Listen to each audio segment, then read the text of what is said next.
இங்க இலங்கையில் அனுரகுமார திசாநாயக்கா தலைமையிலான தேசிய மக்கள் சக்தி கட்சி அதிக தொகுதிகளில் வெற்றி பெற்றதை அடுத்து இன்று புதிய அமைச்சரவையின் பதவியேற்பு கொழும்பில் நடைபெற்று வருகிறது. புதிய அமைச்சர்களுக்கு பதவி பிரமாணம் செய்து வைக்கப்படுகிறது.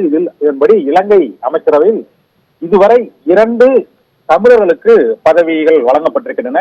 2 தமிழர்கள் அமைச்சர்களாக பொறுப்பேற்றிருக்கிறார்கள். இதில் சரோஜா சாவித்திரி மகளிர் மேம்பாடு மற்றும் சிறுவர் நலன் மேம்பாட்டுத்துறை அமைச்சராக பதவி பிரமாணம் செய்து வைக்கப்பட்டிருக்கிறது. அவர் பதவியேற்றிருக்கிறார். இதைத் தொடர்ந்து ராமலிங்கம் சந்திரசேகரன் நீர்வளத்துறை மற்றும் கப்பல் தொழிலியல் துறை அமைச்சராக அவர் பொறுப்பேற்றிருக்கிறார். இலங்கை அமைச்சரவையில் இப்போது வரை 2 அமைச்சர்கள் 2 தமிழர்கள் அமைச்சர்களாக பதவியேற்றிருக்கிறார்கள். ஒருவர் சரோஜா சாவித்ரி என்ற பெண் அமைச்சர் பொறுப்பேற்றிருக்கிறார். இதைத் தொடர்ந்து ராமலிங்கம் சந்திரசேகரன் 2வது தமிழ் அமைச்சராக பொறுப்பேற்றிருக்கிறார்.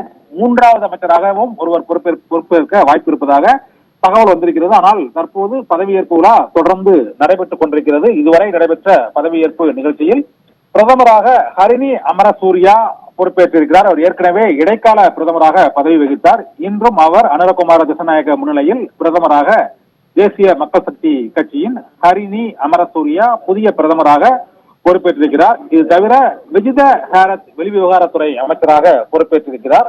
சரோஜா சாவித்திரியும் ராமலிங்கம் சந்திரசேகரனும் 2 தமிழர்களும் இப்போது அமைச்சர்களாக பொறுப்பேற்றிருக்கிறார்கள். மேலும் ஒரு அமைச்சராக தமிழர்களுக்கு வாய்ப்பு கொடுப்பதற்கு வாய்ப்பு இருக்கிறது, பொறுப்பு கொடுப்பதற்கு வாய்ப்பு இருக்கிறது என்ற தகவலும் வெளியாகி இருக்கிறது. இதனால் இப்போது இலங்கை அமைச்சரவையில் 2 தமிழர்கள் அமைச்சர்களாக பொறுப்பேற்றிருக்கிறார்கள். ஒரு பெண் அமைச்சர் சந்திரசேகரன் அங்கு கப்பல் தொழிலியல் துறை நீரியல் துறை அமைச்சராக பொறுப்பேற்றிருக்கிறார். ராமலிங்கம் சந்திரசேகரனும் சரோஜா சாவித்திரியும் 2 தமிழர்கள் இலங்கை அமைச்சரவையில் இப்போது புதிய அமைச்சர்களாக பொறுப்பேற்றிருக்கிறார்கள். நிகிதா, விவரங்களுக்கு நன்றி கண்ணன்.